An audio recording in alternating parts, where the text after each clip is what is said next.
안녕하세요. 부동산 첫걸음으로 토지거래 허가제도에 대해서 알아보겠습니다.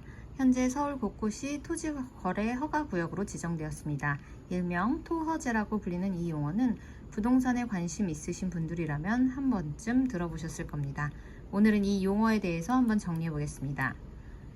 우선 토지거래 허가제도는 무엇일까요?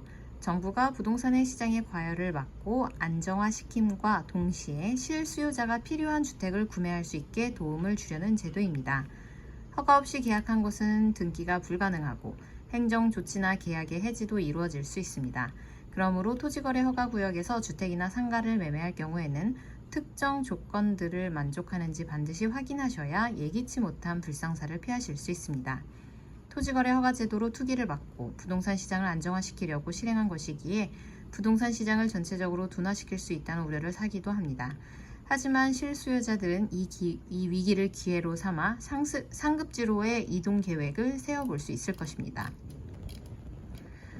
현재 서울시 전체 면적의 약 27%가량이 토지거래 허가구역으로 지정되어 있습니다. 강남구, 서초구, 송파구, 용산구를 비롯해 여러 재건축과 재개발 예정지, 모아타운 등도 토지거래 허가구역으로 지정되었습니다. 따라서 계약 전 토지 이음, 서울시청 및 해당 지자체의 스마트 국토정보 어플 등을 통하여 반드시 확인하셔야 합니다. 주의사항은 뭐가 있을까요? 토지거래 허가구역은 통상 5년 이내 기간 동안 해당되지만 상황에 따라 해제되거나 연장될 수도 있습니다. 토지거래 허가에서 허가를 받고 매입을 하였다면 허가받은 목적에 맞게 사용하셔야 합니다. 주거의 경우는 반드시 거주해야 하며 농업용 토지의 경우 경작을 해야 합니다. 또한 의무기간이 있습니다. 주거용은 3년 이상 거주해야 하며 농업용 토지는 2년 이상 실제 경작을 해야 합니다. 이 조건으로 허가를 받았기 때문에 조건을 어기거나 이행되지 않는다면 거래가 취소되거나 과태료 혹은 형사처벌을 받을 수도 있습니다.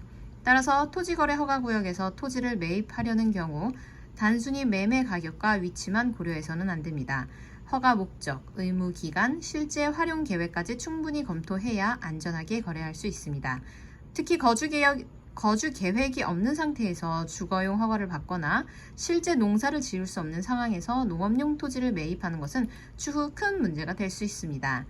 오늘은 토지거래 허가 제도에 대해 살펴보았습니다. 이 제도는 큰 틀에서 투기를 억제하고 부동산 시장을 안정화시키기 위한 장치라는 점을 알 수 있습니다.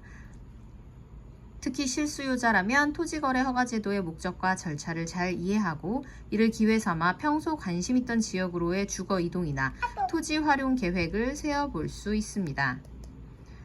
즉, 제도 자체가 단순한 규제가 아니라 시장 질서를 바로잡고 실수요자의 권익을 보호하기 위한 장치라는 점을 이해하는 것이 중요합니다.